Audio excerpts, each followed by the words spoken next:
जाऊ द्या मध्ये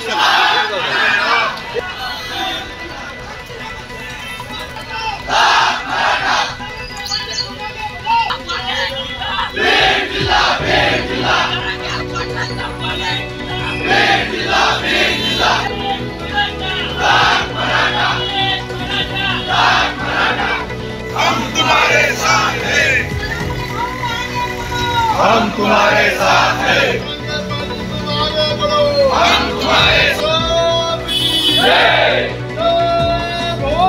जय शिवाजी।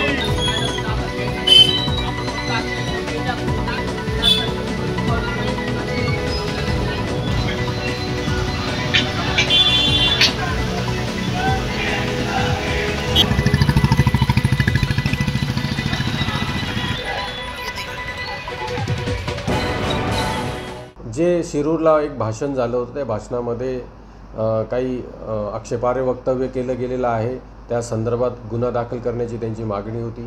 ऑलरेडी पोलिसांनी त्याच्यामध्ये गुन्हा दाखल केलेला आहे आणि पोलिसांनी स्वतःहूनच गुन्हा दाखल केलेला आहे, पण तरी देखील त्यांची मागणी असल्यामुळे आपण फिर्यादी म्हणून त्यांचं जे म्हणणं आहे त्या म्हणण्याप्रमाणे देखील गुन्हा दाखल करून घेत आहोत आणि त्याच्यावर जी आवश्यक ती कारवाई कायदेशीर पद्धतीने ती पूर्ण केली जाईल। या संदर्भात कोणाला अटक करणार आहात का सर? ऑलरेडी काल गुन्हा दाखल केला होता, त्याच्यामध्ये प्रोसिजर झालेली होती, परंतु आता हे नवीन गुन्ह्यामध्ये देखील आम्ही ती प्रोसिजर पूर्ण करून घेऊ। जो आरोपी अटक करा म्हटलेला आहे त्याला देखील आपण ऑलरेडी अटक केलेली आहे, त्याच्यावर देखील प्रतिबंधक कारवाई केलेली आहे।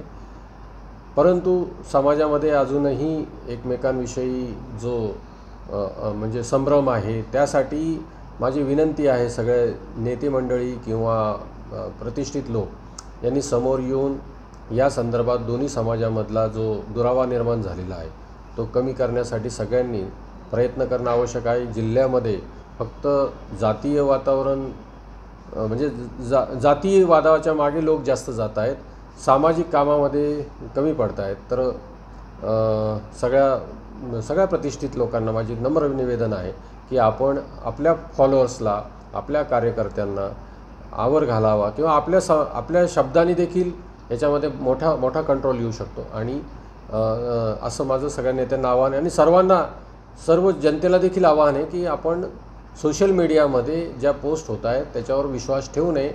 त्या बाबतीत पोलिसांना निश्चितपणाने माहिती द्या। आम्ही कुठलीही हायगाई करणार नाही, गुन्हा दाखल करण्यामध्ये अटक करण्यामध्ये कोणतीही हायगाई करणार नाही।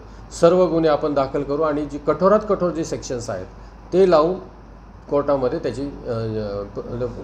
ते प्रोड्यूस करू। या ठिकाणी सकल मराठा समाजाच्या वतीनं पोलीस अधीक्षक साहेबांना निवेदन दिलेलं आहे। काल शिरूरमध्ये मराठा योद्धा मनोजदादा जरांगे पाटील यांच्यावर अपमानकारक वक्तव्य प्रतिष्ठित व्यक्तींनी केले आणि दोन समाजामध्ये तेढ निर्माण करण्याचं काम या ठिकाणी केलं जातं आहे। हे तेढ निर्माण होऊ नये हा पुरेपूर प्रयत्न मराठा समाजाकडून केला जातो आहे, पण समोरून प्रक्षोभक भाषणं करून दोन समाजामध्ये तेढ निर्माण करण्याचं काम केलं जातं आहे। आमचे आधारस्तंभ मनोजदादा जरांगे पाटील यांच्यावर खालच्या पातळीवर बोललं गेलं, त्यामुळं या ठिकाणी आम्ही पोलीस अधीक्षक साहेब यांची भेट घेतली आणि रीतसर तक्रार दिली। त्यांनी सांगितलं की या सगळ्या प्रकरणाची चौकशी करून त्यामध्ये एक गुन्हा दाखल झालेला आहे, पोलीस प्रशासनाच्या माध्यमातून गुन्हा दाखल केला आहे, त्यामध्ये काही कलम ते ॲड करतो म्हणाले, ते करतील आणि आम्ही रीतसर तक्रार समाजाच्या वतीनं आज शिरूर या ठिकाणी देतो। बीड जिल्ह्यामध्ये निकालाच्या नंतर दोन समाजामध्ये तणाव निर्माण झालेला होता आणि प्रामुख्याने मराठा समाजाने निवडणुकीनंतरसुद्धा कुठलाही आनंदोत्सव साजरा केलेला नव्हता, परंतु जिल्ह्यामध्ये प्रत्येक गावागावामध्ये ज्या ठिकाणी मराठा समाज राहतो आहे आणि वंजारा समाजाचं प्राबल्य आहे त्या ठिकाणी मराठा समाजाला अन्याय होताना दिसत होता। वंजारा समाजाच्या वतीनं मराठा समाजाच्या लोकांवर हल्ले होताना दिसत आहेत। प्रसारमाध्यमातून या ठिकाणी फेक अकाउंटच्याद्वारे काही लोकांनी चुकीच्या पोस्ट केल्या होत्या, परंतु त्याचा आधार घेत या ठिकाणी मराठा समाजाला जिल्ह्यामध्ये टार्गेट केल्याचं दिसलं आणि काल शिरूरमध्ये सुद्धा माननीय मराठा योद्धा मनोज जरांगे पाटील यांच्याविरुद्ध खालच्या लेवलला जाऊन या ठिकाणी वक्तव्य करण्यात आले, त्या ठिकाणी प्रक्षोभक भाषणं करण्यात आले।